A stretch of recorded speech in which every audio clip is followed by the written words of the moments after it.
All right. Well, today is Tuesday, June the 4th, and I am what they am known in the professional realm as Dr. Salim, and in the community I'm known as Baba Salim.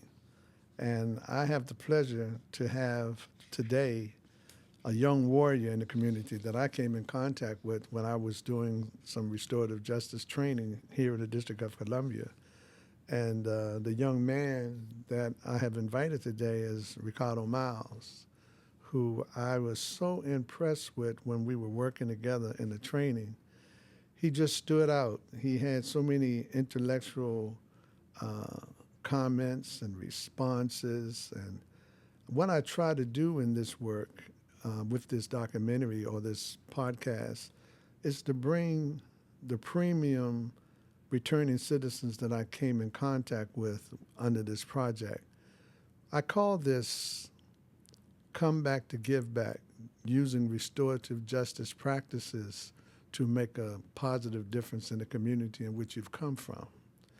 And I want to bring as many of you in to have a conversation to just let the people who are viewing and or listening to this podcast to have a clear understanding of who you really are and what has happened to you in your life path that has brought you into the prison system and now back into the community. So if you could make a few opening remarks, Miles. I call you Miles. I like that. I know you have another name, but I don't know, something sticks out with Miles. And just say who you are, where you're from, and a little bit about your childhood, and like, did you start off in juvenile justice or whatever? Just kind of talk a little bit about who you are and what you're doing now and all that kind of stuff.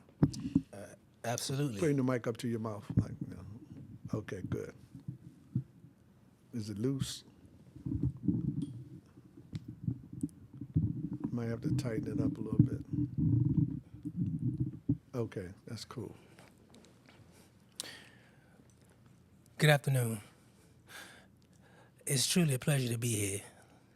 Such an honor to reunite with you, from the moment we met and taking the restorative justice training, which has impacted my life greatly and enhanced my ability to be an individual who can now offer transformative information and change. So for me, as he mentioned, my name is Recardo Miles. Some people call me Mustafa because I'm part of the Islamic community as well. I currently serve as the program manager for Hope in Action, which is the first violence prevention intervention program in PG County as we speak now. Also, I work in D.C. as a program manager for Washington Highlands Family Success Center, where we provide resources of all types for people that need these opportunities to remove them from whatever is opening the pathway for them to make irresponsible decisions. And then I run a business where I just came from. I was facilitating on the topic, who am I? Because I realized that and this is important as I talk about myself, and I use this example today about us not having social emotional learning as adults because we didn't get it as children. And I used myself as an example, and I'm going to segue right into our topic, that when I was 14 years old was when I first got introduced into the judicial system.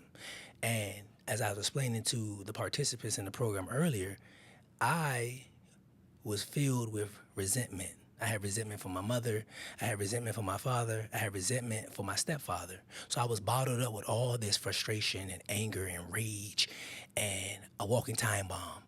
And one day, one of the guys who usually played with me played, and I didn't want to play, and he kept playing, and I assaulted him. And it resulted in me being incarcerated the next day. His mother came to the school and pressed charges on me. I realized in that moment I had no emotional intelligence. I didn't know how to express what I was feeling, but I was still feeling. So that displaced anger, it led me to put my hands on somebody that didn't deserve it because the people that I was angry about weren't even present. So I often say that we live in the past while being in the present, preventing our future, if you are a person who lives in that cycle of resentment. And I was that person. and it led me to becoming incarcerated. So I look at it today as an adult and going back and learning social emotional learning, learning what self-awareness is, learning how to manage that self-awareness when you become aware, and then how to develop that intrapersonal connection with yourself, relying on your self-talk, and then being able to work on your interpersonal, because that's your intrapersonal, which takes us to social awareness, relationship skills, responsible decision making. Well, you were really teaching now. Let me ask you this. You said 14 was the first time you got involved in juvenile justice system? Correct. Did you go to Oak Hill? So actually, at 14, I was in California. Oh. So I'm originally from here, Yeah. from Southeast off Waller Place. My mother ended up moving to California because we was escaping an abusive relationship. Okay. That ties back into the trauma. Right. That's why I was even in California in the first place. My stepfather was abusive to my mother. Let me tell you this, man. Everyone that I have interviewed so far with this podcast, everyone has experienced some early childhood trauma, which has led into dysfunctional behavior, which consequently led into the criminal justice system as an adult. Talking a little bit about that, when was it that you committed an offense to go into the prison system? Was that here in D.C.? Absolutely. So that charge at 14 was my downward spiral. So after that, I just started participating in different activities in the streets. You know, for me, it wasn't the drugs, it wasn't the women, it wasn't the money, it was the lifestyle I got addicted to. Addicted to the lifestyle. Yes, you The know. young man who just left here had the same situation. Yeah, for me, it was like, because when you get away from the police, it creates a false sense of invincibility. And you keep doing that while they slap you on your wrist, because this is all the pipeline of prison. This is part of that structural and systemic plan to mass incarcerate our black and brown bodies. So it only was a segue to me catching my adult charge. So they kept slapping me on my wrist, slapping me on my wrist, slapping me on my wrist. Then I was getting away from the police, evading them. You know, so I'm like, oh, I ain't gonna get caught. And this creates, again, as I said, that false sense of invincibility. Soon as I turned 18 years old, they gave me 18 years. Qual. Right. How much of that 18 did you do? 11. And then after that 11, I've been home 14 years. You've been home 14? Wow, man. And they let me off early after 4 years because I had good conduct. Okay. When did you embrace Islam? Were you inside? It was more of a revert in Islam, because my exposure to Islam when I was 10 years old. I learned how to read the Quran at 10. Wow, okay. And I had exposure to Islam, was praying and everything. It's just that I wasn't connected to the root because that wasn't my foundation. Exactly. I had exposure to it. So once I was removed from that environment, I went back to what I knew, because I never fully embraced it. It was exposed to me. I got you. So we're talking mostly about how you have been so involved in this work of restorative justice. And we're talking about this whole concept of come back to give back, to bring who you are and how you have gotten involved in this restorative justice practices and how you're using it today. How are you using it today, and what has it done for you as an individual? Oh, wonderful, wonderful question. So we understand that the stakeholders are the community, the harmed, and the one who did the harm. I've been in every one of those positions. So for me, it's an obligation. I destroyed parts of this city. I've been a part of this deficit that exists today with the violence and the things that are occurring in our society. So I feel responsible. It's indispensable that I take a restorative approach to this punitive process. I live by the three principles: encounter, repair, and transform. Those are the three, pillars of restorative justice. You have to encounter the community. You have to encounter what I did. I have to go back.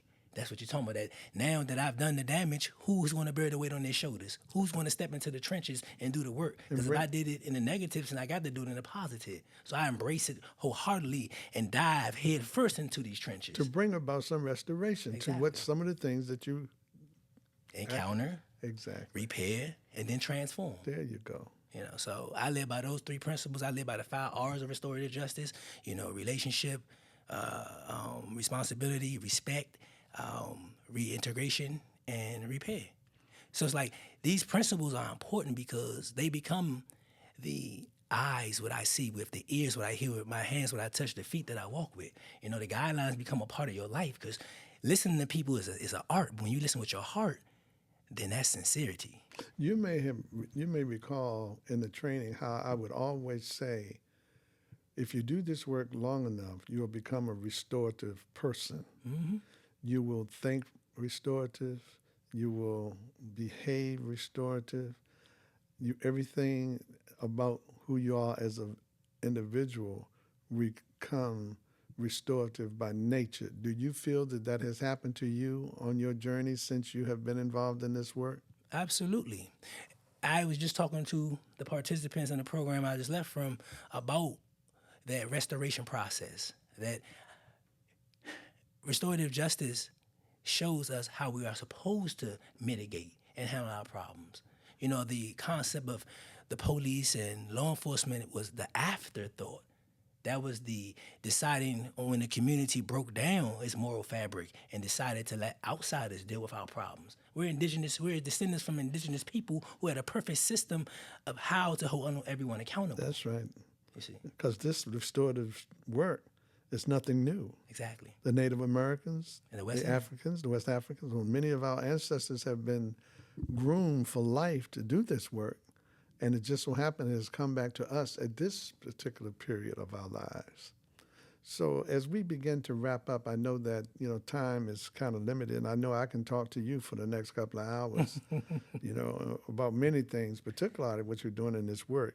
What is it that you would like to share as like closing remarks pertaining to, if you would want to encourage your viewers or share some wisdom or what have you as far as this restorative justice work is concerned? Absolutely. The restorative justice was one of the missing components to me bringing my program into fruition. So I started a program back in 2007 and really didn't build it out until within the last 2 years. Okay. And it's been taking off like a rocket. I have contracts everywhere. DC Peace Academy, Anacostia Park, the ones, it's just doors continue to open up. And I realized that because individuals, they embrace the restorative process that I'm pushing. They can understand that it's inclusivity of us getting this work done together. It's not one person. As I often say, there's no justice, it's just us. And that has to sink in for the people first. If we don't have a collective thought and move as one body, as one mind, as one band, as they say, then we're not even going to be able to scratch the surface, penetrate the concrete, so nothing can grow or split asunder. So I want to leave with you all from restorative justice, help me to bring forth my own program to be restorative, to help our youth see that there is an option. As I say, anger is an option, not an outcome. Violence is an option, it's not an outcome. We don't have to kill each other. We don't have to be violent. It's a choice. So if we can hold on to the principles of restorative justice and just see that the answers lie within the material. I was explaining to the participants earlier, we go through all these trainings and we don't apply the information. That's right. If you internalize the information, you will become restorative by nature. Amen. Well, I've always said that being involved in this restorative justice work is really a spiritual movement, as you can say. And you'll find that a lot of people that you come in contact with that's doing this restorative justice work, they are spiritual by nature. It's not by chance that we have been pulled into this universal movement because it fits who we are as spiritual beings. So I'm going to close by just saying, man, that what a pleasure it is to be in your company again. And I pray that this is not the last time that we'll see each other for near future. And you know that I'm way down in the country nowadays, and I'm gonna have to bring you all down there. I'm going to be setting up a returning citizens restorative justice program because they don't have anything down there. And I have so many people around me. I have cousins. My favorite cousin lives 4 minutes from me. She's been locked up. I have a cousin lives 3 houses down the street. He's been locked up. I got a young man that's helping us around the house a lot. He just did 13 years. I mean, it's like I was sent down there to uplift the community primarily for the returning citizens that don't have no help. And I wanted to say that I'm going to count on you guys that I have come in contact with here. I'm going to be bringing you all down to help me facilitate something to make the quality of life better for those who have come home from the prison system as well. I look forward to it. So thanks again for coming out, Mustafa. I appreciate you, my brother, and God willing that you will continue to be on this path and make a difference in your life, and let restorative justice continue to be in you, around you, and through you so that you can continue to make a difference in the community in which you serve. The pleasure's all mine, Baba. All right. So take care and go in peace. Okay.